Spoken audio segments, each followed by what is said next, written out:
The golden age of college may be drawing to an end. Enrollment numbers have fallen now for the past 3 consecutive years. The drop is steepest at 4-year for-profit colleges and 2-year public colleges. Law schools are also getting hit hard, with enrollment declining about 30% in the last 4 years. So what is driving this trend? Out of control student debt, a recovering job market, and parents who are no longer willing to foot the bill for their kids. Mark Crumpton is here with more. I thought one of the other reasons was going to this Uberization of the economy, right? Everyone wants to get into a new startup. You know what? You and I have been hearing this for the past couple of years. It seems that, at least for younger people now, they are of the understanding that, you know what, why am I going to be 30, 35 years old and burdened with student debt?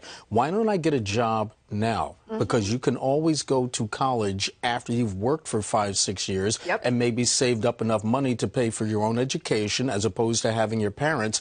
And in some instances, because our Janet Lauren, who's our education reporter, has told us in the past horror stories of, if the parents don't have high enough credit, then the young people may go to their grandparents to co-sign a loan, and if they fall into default, they'll take that money back from their Social Security. They want their money back. It's very scary. It is very scary. And Mark, you know, I didn't read too much into this story, but I'm assuming that, you know, the Harvards and the Yales and Princetons are probably immune to those enrollment numbers. Yeah. So what you're really talking about are, you know, are those community colleges. Exactly, universities right below that level that still charge high prices. I mean, community colleges might still be okay because, you know, they're less, but it's just those 4-year universities that are under those Ivy Leagues that cost just as much. But then what's the payoff? And Betty, you know, a lot of people have made the correlation between what happened in the housing market and what's happening now with the explosion of student debt,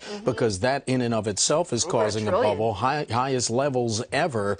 And a lot of these young people, because of what had happened during the recession, they couldn't get jobs. They defaulted on their loans. That's right. They lost jobs if they had them. Their credit ratings took a hit. They're having a hard time getting full-time job because, for whatever the unemployment number is, 5.1%. The labor force participation rate is still a little bit disappointing, according to a lot of economists. And then you have kids who are on the side, do I pay my rent or do I pay my student loan? Do I buy food or do I pay my student loan?